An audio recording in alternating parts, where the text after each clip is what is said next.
Oh, today was such a great conversation with Dr. Desi. It was great to talk to her again. It's been a while since we've seen her, but man, she's got great insight. She's so smart. She's so open and authentic. I just love this whole conversation. Yes, we realized that we actually go back a ways with Dr. Desi, and she had her daughter in one of our first workshops in like 2018, 2007. Hmm. Been a Yes. long time. So it's Yes. interesting how the circle sort of keeps moving. And, Yeah. I was reminded we started having this conversation, wasn't quite sure where we were going, but Marci and I, our intention for our discussion this month was learning, unlearning, and relearning. And that Yes. was the topic of discussion today. So you guys are going to Yeah. love this. Very uplifting. Yes. Stay open.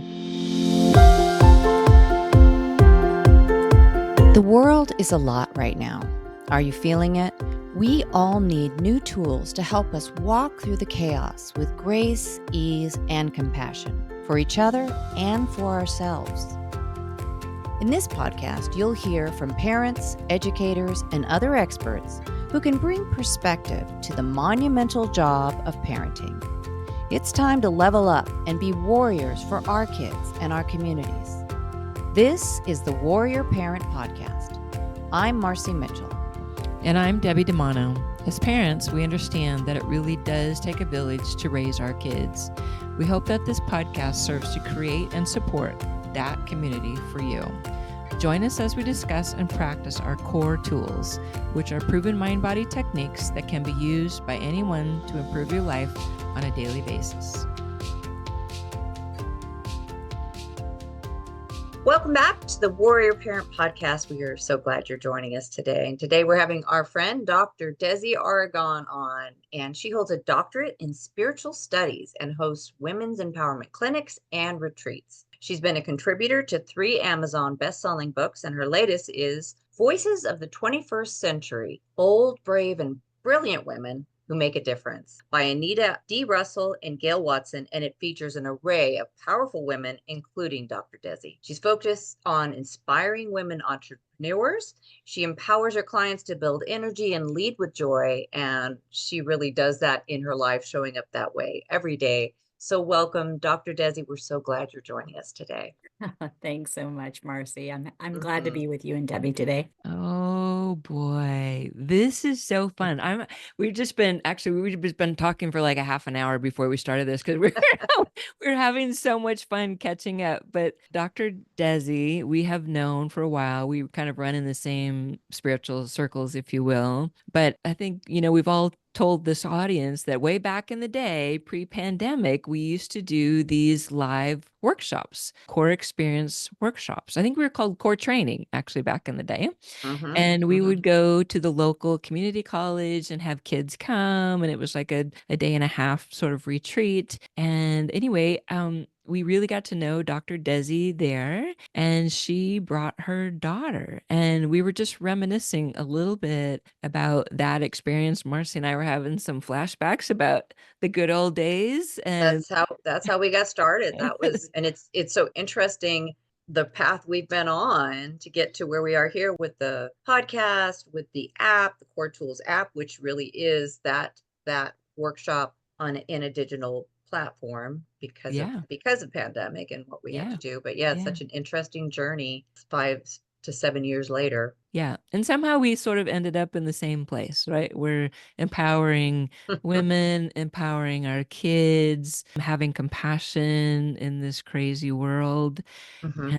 And, Desi, if you wouldn't mind, will you tell us a little bit about your daughter and if you can remember maybe some of your experiences and why you think these tools are important for people? Yeah. Well, so at that time that my oldest daughter decided to be a part of that program, it was really mom's idea, right? I'm like, Yeah. hey, I've got these friends. I know they're doing something, and it wasn't as if I was really close with either of you. You were in that network of Yeah. Yes. folks. And so I was seeing what was happening at a distance, but I could see that what it included were components of mindfulness, Mhm. mental health, well-being, and tools that were going to help this wonderful kiddo of mine get through, I think, what would call some difficult stages. And Mm-hmm. there's not a lot of resources that were available for that particular age range at the time, which was like that preteen teen time frame. And so when I saw that it was coming up, I just said to my kid, hey, go do this. And she's like, yeah, okay.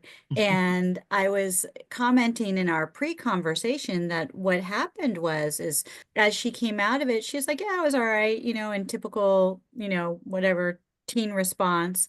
Yes. But I noticed that a lot of the tools that she's still using to this day, I think came from the core experience or the core training program and other things like it that continued to reinforce what was experienced there.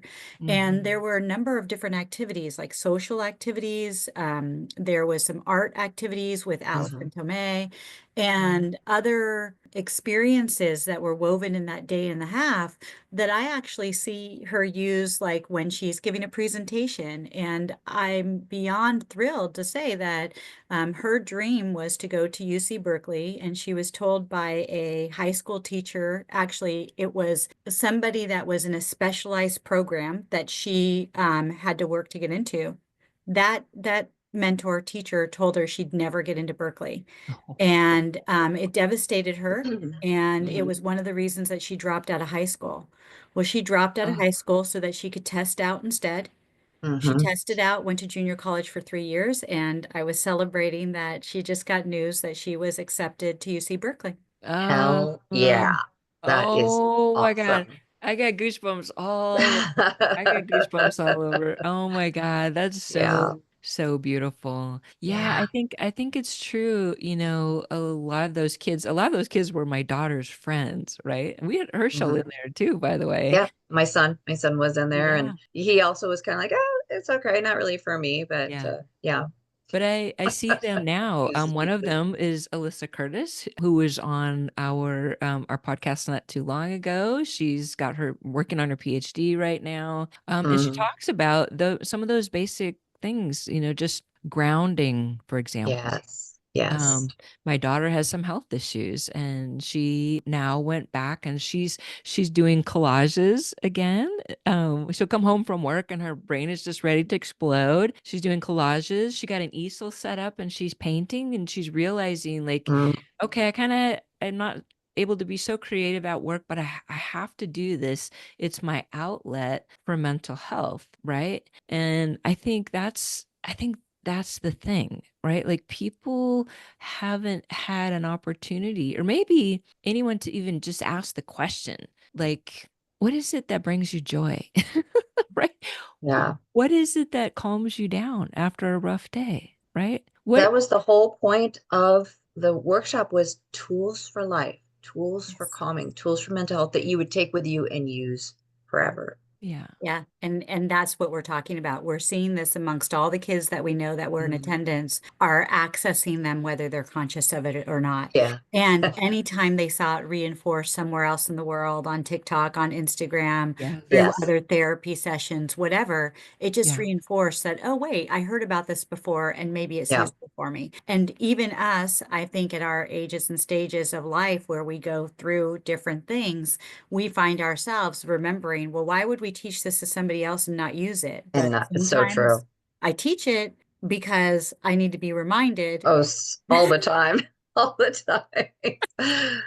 Yes, yes. So Marci and I true. are reminding each other most of the time. Like Yeah. she's a big grounder, so she got to get her feet Get out your in this feet in the dirt, in the in the sand, in dirt. the water. Yeah. Yeah. And I mean, you just feel that. You I, feel that I want calm. to say I listened to that first podcast, Mm. where you had talked about your why. And when you mentioned the sand, I was like, Mhm. oh, I'm going to have to go do that. I'm going to have to go buy a bag of sand. Yes. I have a little spot that I could put it in and just, I thought it sounded perfect. I just felt my feet in the sand listening It's to it. And I so thought, wow, Yeah. that's nice. something I've never done and need to do. Yeah. Fabulous. Right? Yeah. Yeah. Mhm. And it really, the irony of it is like, you could take a little dishwashing bin or like wherever you are, you could put some sand in it and stick your feet in there and Yeah. just, Yeah. listen to sounds of the ocean if you want, whatever it takes. But yeah, it So feels good. Yeah, I want to talk about the why. I don't know if we've had a big discussion about this in a while, but I want to bring it up because Dr. Desi has a big story as well, and I have just been doing a bunch of Enneagram work for my husband at work with I don't know how many. I think I had 6 or 7 sessions of Enneagrams this week, so my brain is oozing Enneagram right now. But the big questions that I ask them is, why are you here? How did you get into this job? How did you get into the relationships you have? How did you roll out of bed today and just get to work, right? Like, and you could see like these little bursts of fireworks kind of coming out their ears. Like, wow, it's been a long time since someone even asked me that question, right? So Hmm. we're all doing a bunch of little robots out there, like just, Right. on the treadmill, get up, go to work, go home, take care of your kids, go to bed, do it again, rinse and repeat. And I think people are not offered an opportunity to think that way Mhm. anymore. And it's so important. It's so important. So Desi, tell us how you got here. How did you come to be Dr. Desi, which we're very proud of, by the way? And you own it and wear it very well. But tell us about a little bit about your why and how you came here. Wow, it's such a deep question when we really, go into that part of our heart that I feel like has been expressing for as long as I can remember. This morning, my dad was visiting. He's in town. We're going to go to a funeral for a family member on Saturday. And he was looking at pictures on my wall and he says, "That's Kate and Molly, which is my kids." He says, I said, "Yeah." I said, "That's when they were 12 years old." And we Hmm. had these photographs taken when they were 12 because somebody had said to me that 12 is this pivotal age where young women, they're completely themselves at the 11 and 12, and Hmm. then they retreat and they become someone else for like a decade or two until they return back to themselves. Oh my God. Oh my God. Okay, my head's That's a like little hard. I'm blowing up right now. Yes, but Yeah, and it's I want to make sure I give credit. In her image photography, is a dual team. And Heidi and Tara were working together at that time, and they were the ones who talked about that because they talked Mhm. about this idea of, can we capture that part of ourselves where we really knew ourselves. And there's this age at, 10, 11, 12 when we know ourselves. We're powerful, we speak up, we speak our mind, or Yes. if we're Oh, not, yeah. if we're not expressing verbally, we're expressing our creativity or however it is, we know ourselves. yeah. And then all of a sudden the world Mm. comes in with a whole Yes. lot of stuff and Fucking we try world. to fit in or be a part of or whatever those things is, Yeah. live out the traumas of the family or Yeah. maybe do our soul work that we came here to do, Yeah. Yeah. and then we look to return back to that child that Yes. knew. And Yeah, if so you that's if how if I you're got here. lucky enough to find that child, right? I'm Yes. personally doing a whole bunch of that work again Yeah. after 30 years of therapy. I kind of put it away and I'm doing it again. I'm like, "Oh my God, I can't believe I'm 60 some years old and I'm still trying to find her." Yeah. Right? So Yeah. depending on I think on the level of trauma or whatever happened in your life, I don't know if some people ever get it back, honestly. Right? I'm in agreement, and we do our best with what we need to do to create that psychological safety to function in the world. Hmm. Yes. But Yeah. I'm sure going to tell you that the people who are connected to their inner child, the people who are able to let that little one show up, have so much more joy and compassion for everything and Hmm. everyone else. Yeah. You think about it, my dad was saying, he used to play with a kid when he was little that was kind of a bully. Yeah. And he goes, but he goes, "That kid sure was mean to me." He goes, "But I still played with him anyway." You know why? Because kids are just inherently forgiving. And yeah, Hmm. the other little boy was a bit of a bully when they played together, but they Yeah. also had fun together. And kids get that. They get the difference. You're having this tough day. Okay, you said what you said, but tomorrow we're going to get out the trains and play with trains. We get it at some point in our youthfulness. We get it. We get it to be forgiving. We get it to be loving. We get it to be um that a new day is genuinely a new day. You can Mhm. have a huge Mm. upset when you're a kid, and then the next day you're over it, but the parents like, I'm not over Mm. it. I'm not Yeah. over it, right? Yes. Like, and we're holding on to it for a week, and then we tell everybody, oh my God, that day was so hard, and so did such and such, and can you believe it? And why did they do that? But meanwhile, the kid has moved on. If Mm. we can get Right. back to that inner child who has that ability to be completely in that heart, we have more joy and fun. We have more fun. Yes. I want to have more fun. I want a Yes, life please. that looks like fun. Yeah. Yeah. Yeah. Yeah. Well, I was discussing the Enneagram. I was telling them about the goal or my goal for them, which was, first of all, it's the reflection, it's looking in the mirror. Then it moves to relationships. How now that you understand yourself, you can have better relationships. And finally, how you can move yourself into community. Right. But doing that through joy. And I said, do you know what the highest frequency of feelings or emotions are? They have no idea. And I tell them it's joy, and they all are looking at each other. I'm like, when's the last time you guys had some joy in your life? Right. Mm. They're all kind of looking at each other like, I don't know. I don't know. I don't know what that is. What happened? Right. Um, Responsibility happened, obligation oh, happened, doing it yes. right happened, perfectionism, right? Yeah. Right. The desire to be accepted, to fit in, to belong, but not doing it from that lens of being authentic, but doing it as others do happened. Yeah. Yeah.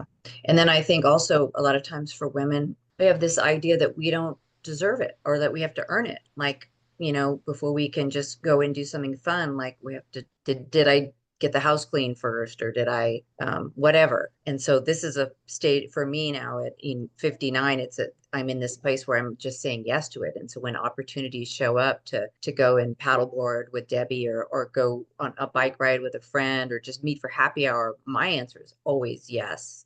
And then if Yeah. something else is there that can be changed, I'm like, okay, well, I can do that another day. But right now, my friend is available to go sit outside under a big oak tree Mm. and drink whatever. That doesn't matter. Eat some food and just chat and just be present with someone and all of that good stuff. This is why I'm here. Yeah.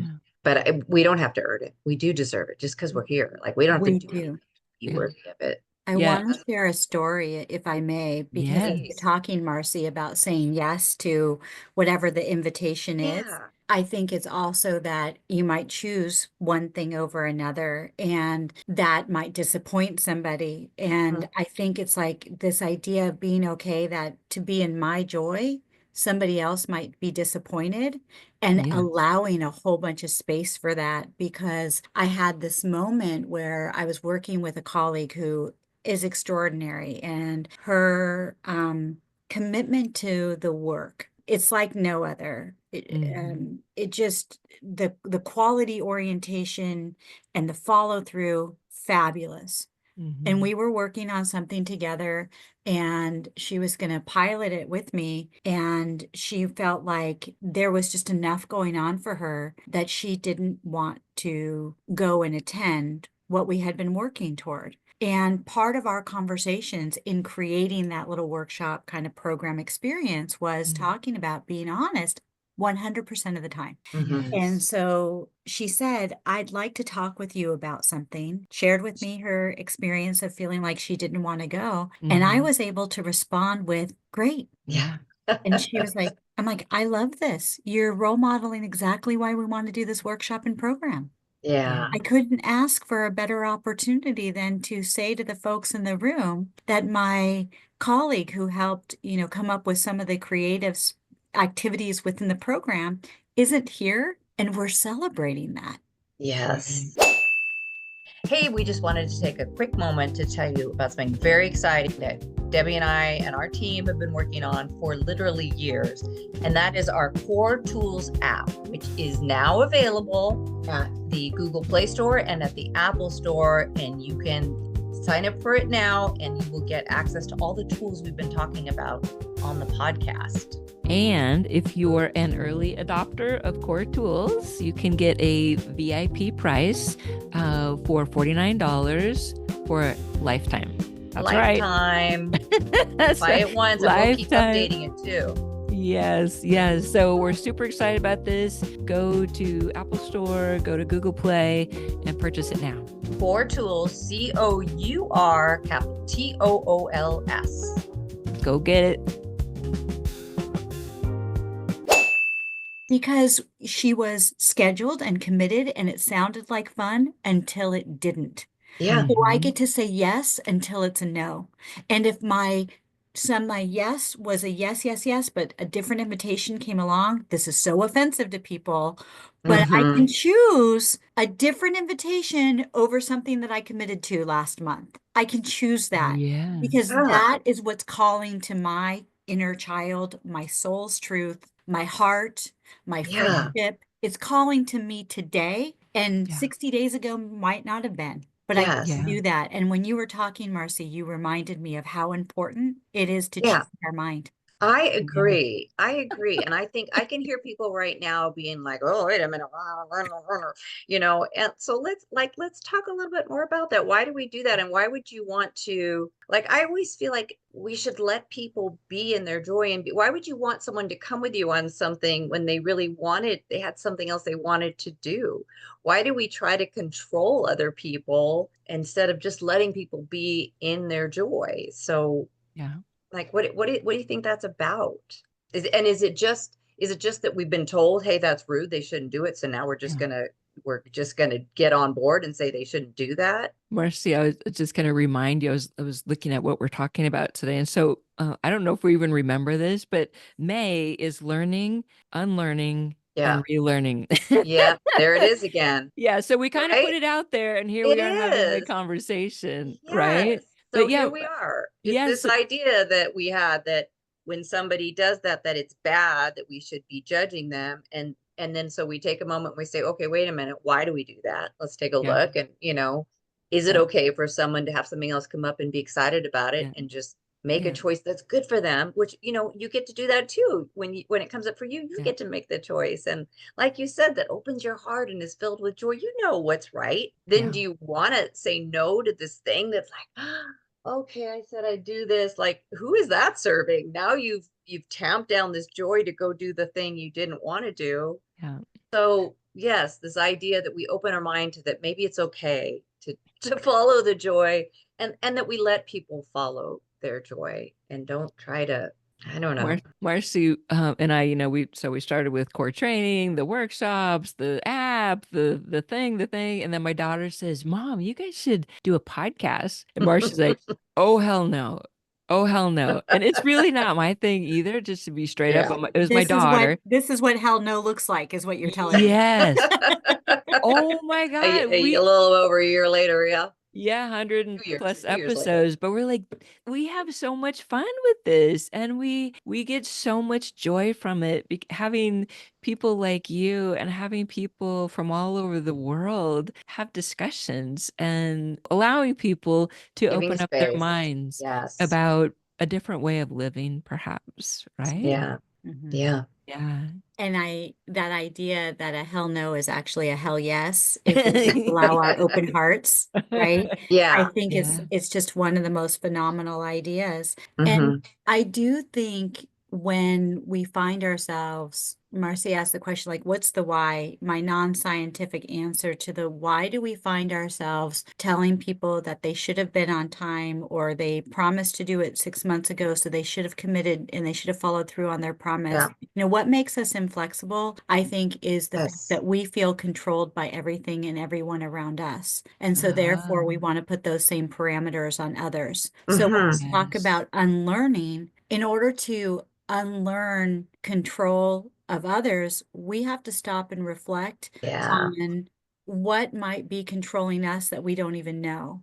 I know that was a big component of being in relationship with other where I didn't understand that I felt controlled regardless of whether the person intended to or not. So this is not a criticism of any relationship that I've been in with the other person. This is my lack of awareness of rules that we created in relationship together that I felt that I had to follow, which therefore meant that I was going to put more rules on others in different ways. So maybe I'm not a person who cares about time, but I do care whether you followed through on, a project that you promised to deliver for me or something like that. And Mhm. I'm going to have more accountability and adamance and what do we call feedback to give you Yeah. Right. Right. if I'm feeling controlled. That's Yeah. my theory, Yeah. my No, that non-scientific makes theory. sense. And you know what? It kind of opened something else up in my mind as you were talking about that, because it does come back to yourself, to your own rules for yourself. And one of the things that Debbie and I often say is, you can't control anyone else out there. All you can control is yourself. The world is happening. And so the only thing I have control over is how do I respond to what's happening? And so I have a good example of this just a week ago, because Debbie mentioned, I don't think she had mentioned on the episode, but when we were chatting, that I was supposed to be in Italy right now, which I was. And so my husband had a conference in Rome, and so I was going to go. And so we planned this big trip. It's going to be really fun. And then my husband had a bit of a medical emergency last week that landed him in the ER. And long story short, trip was cut off, and my husband's good. And so going through this, there was a time in my life where I'm sure I would have been pretty much a mess. But I've come to a place where I do really work to stay open to what's happening, to not be in resistance, to stay open, to take a breath. I reach out to my friends. I reach out to my good friend Deb many times, who has a lot of experience with all things related to heart health. And I say, what is this? What is this? What does this mean? And she gives me the answer much faster than the medical system does. And then I get to breathe and respond. And then people show up for you. And so, I'm in the emergency room, my family's showing up, my friends are showing up, circle of light, people are doing affirmative prayer. And it's opportunity after opportunity for me to feel gratitude for one thing, whereas I could be in this place of, damn, my trip to Rome and Switzerland is ruined. And of course, concern is my husband's health. But as we find out what's going on with my husband, and we find out that now, okay, this was an opportunity for us to do something that we might not have found out about, and get ahead of a problem that could have been really bad, and start proactively dealing with it, which is the biggest thing to be grateful for. But then also all the ways people showed up. And so through the whole process, I just felt grateful and calm and going through it and easy. And my kids are showing up and they're making food and they're unloading the dishwasher, and my our friends are showing up and they're, what do you need? We're at the VA, and the doctors are wonderful and the nurses are wonderful. And by the time it's over on Sunday, I'm at service and I'm not really supposed to be there. And I just had this quirky idea, because one of the things that I was like, damn, I bought a lot of clothes for this trip. So I dress in this full Italy outfit, this skirt that looks like I should be stomping grapes in Italy. Dress in the outfit. I'm like, I am wearing this to church. Big hat, big sun hat, and everything. And I just tell the story. And I'm like, and you're going to see this because I have these great clothes. I went to Ross, so I got a lot for cheap. And I just really was able to reflect on how grateful I am, how it all unfolded, and had really, and as people were like, oh, I'm so sorry. And I really was like, I'm fine. Like it does come to that. Like I really didn't feel cheated out of a trip. I just felt grateful and so when you do stay open, rather than, why is this happening to me? Or why are you not showing up the way you should? Like, that just shifts everything in your life. And yeah, it is an inside job. It's always an inside job. It is. This is the key, folks. If you can do it, if you can stop going out there and telling people what they should be doing, and if you could just go within and be like, what's right here, what's lighting my heart up, you'll change everything in your life, and it will be a miracle, and it will be so beautiful.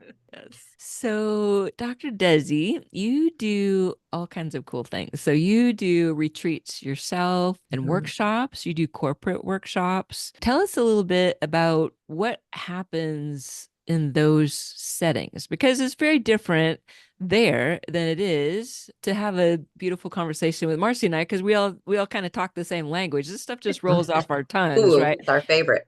Yeah, right. Like this is our genre right here. But tell us what it's like to be able to take what you know and have a PhD in spirituality and take that into a different kind of environment. Yeah. Okay. Well, a couple things. One, I want to make sure that I clarify that I have a spiritual studies doctorate. So it's an SSD from Emerson Theological Institute, Okay. just so that people know that I Okay. Love went to a Emerson theological Theological. institute. Yeah. Yep.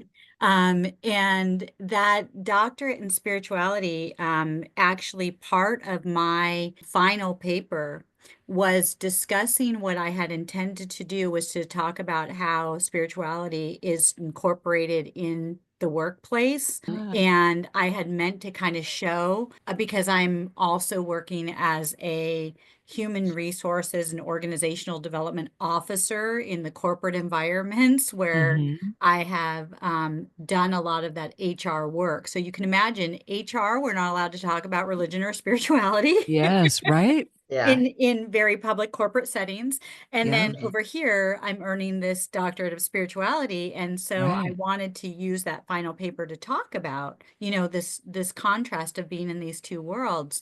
Right. And what I ended up discovering was something that I think what divine inspiration called the law of spiritual integrity. And what I thought I was going to write about and what I thought I was researching was how to bring spiritual concepts in the corporate office. And so I want to talk a little bit about that for just a moment.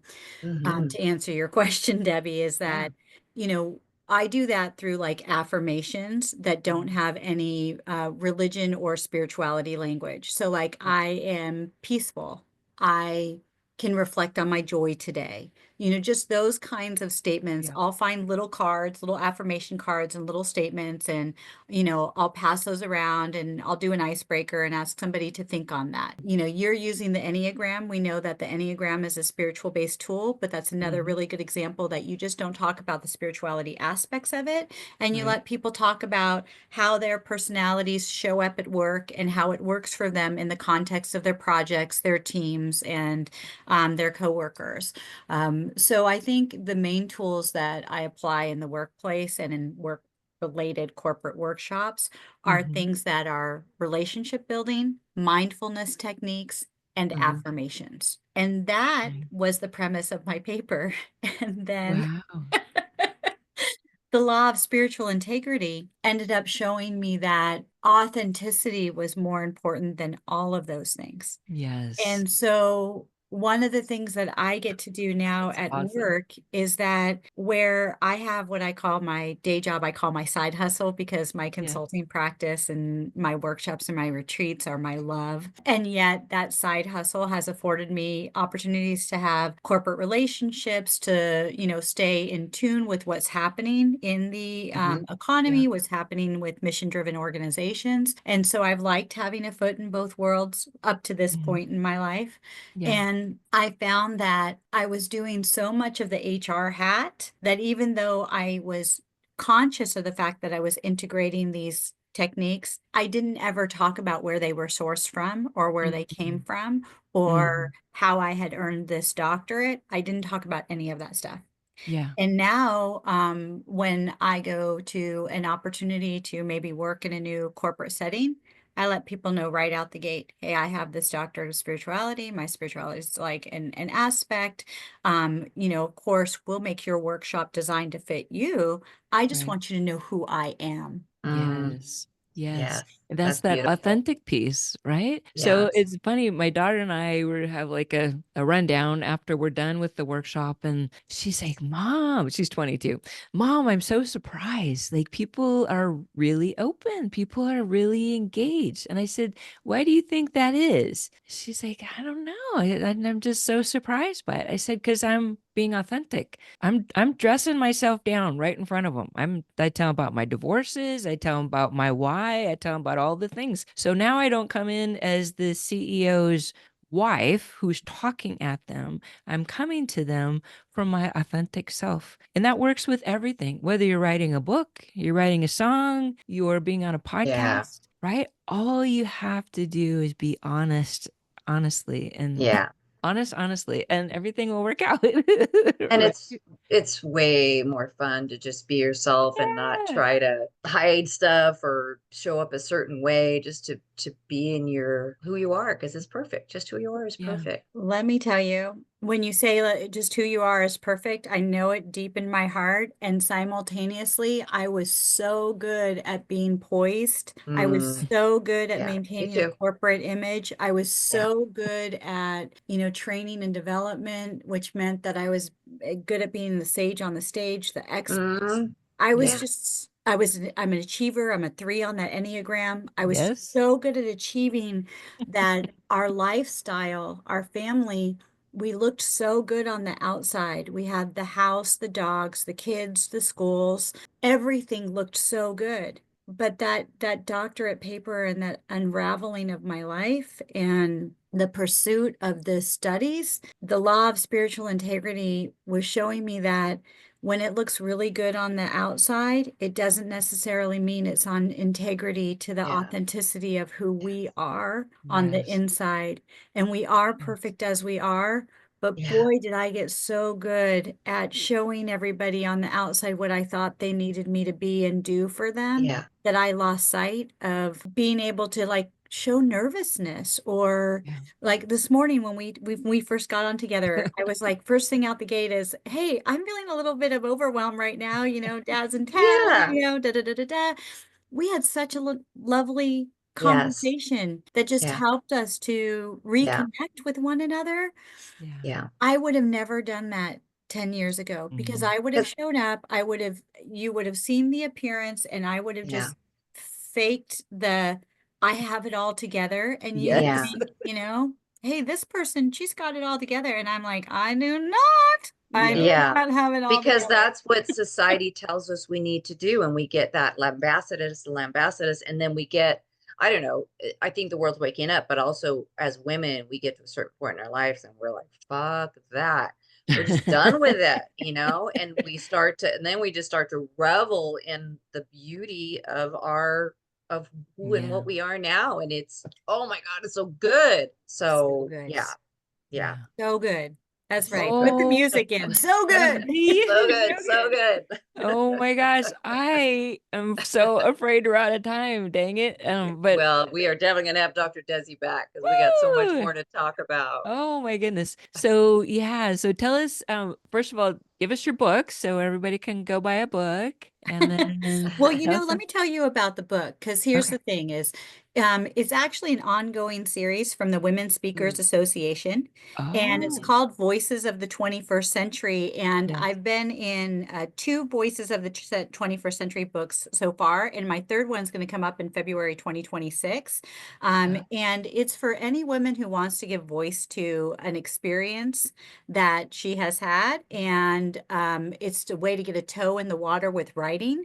So Mhm. I've been in 2 books talking about my mental health, and this third one I'm going to be talking in the forward about what it means to stand strong across and in through all situations.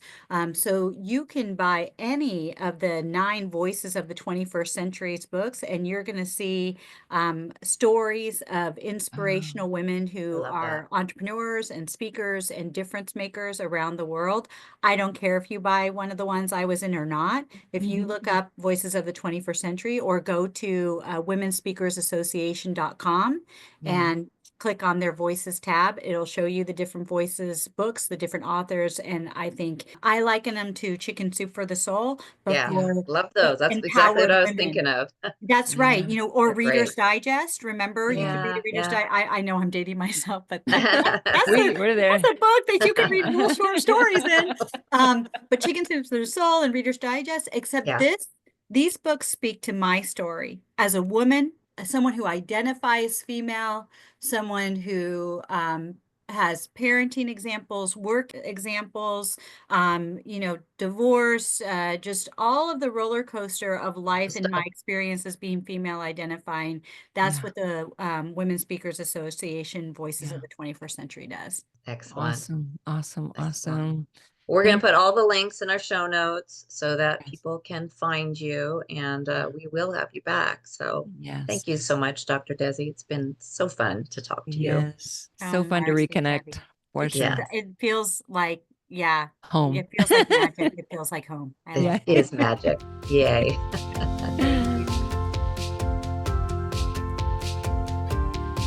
Hey, warrior moms. As we started this podcast, we had determined that part of what we were going to do is to create a community. So we have decided to take it to another level, and we have started our own Facebook community in addition to the Warrior Parent podcast, and it's called From Chaos to Calm, a sanctuary for moms. Here's what it looks like. It's on Facebook right now. Please go and join it. And just to let you know, we're going to create our Blue Sky accounts right now. We're getting prepared as we watch this weird stuff go on in America. So we may be shifting the whole group to Blue Sky. Just be aware that we got you. You're going to start here. If this turns out to be not a safe place anymore on Facebook, then we will shift over. But what we're creating is a safe space where moms can show up and get information, get support, talk to each other about the things you're going through with your kids, the things you went through with your kids, maybe get some advice from moms, but also other experts. We're going to invite all of our guests and experts to join the group. I hope you will too. This is a place where you can show up and be seen and be heard and be safe. Mom's got you. Nobody trusts anyone more than moms. So let's do this.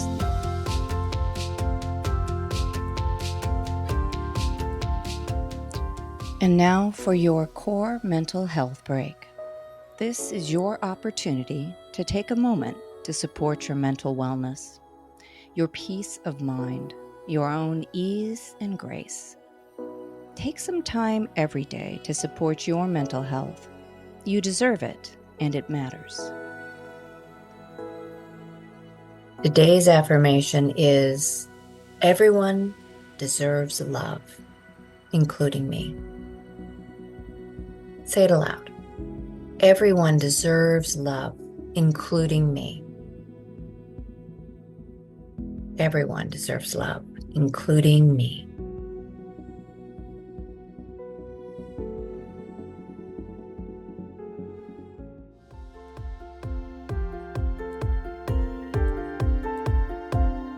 Thanks for listening to the Warrior Parent Podcast, which is a production of our nonprofit, Cour Experience, who also creates and distributes Cour tools. You can find us at courexperience.org. Make sure you join us next week for another informative conversation to help you and your family show up mindfully, purposefully, and joyfully with each other and in your community. Our Cour Tools platform consists of a number of proven tools and techniques that are designed to reduce stress, anxiety, and overwhelm in spite of what's going on in your world. We want to thank Samuel Hale, LLC, for sponsoring this podcast. Technical and marketing support comes from Inspire Your Brand. Our podcast editor is Justin Beeden. Opinions expressed by guests do not necessarily reflect those of the hosts, the producers, or the financial supporters. I'm Debbie DeMano. And I'm Marci Mitchell. Thanks for listening. If you resonate with the idea of creating a community to help support kids and families, won't you join us by following the podcast and sharing this episode? You can even write a review. It truly does take a village, and we appreciate you.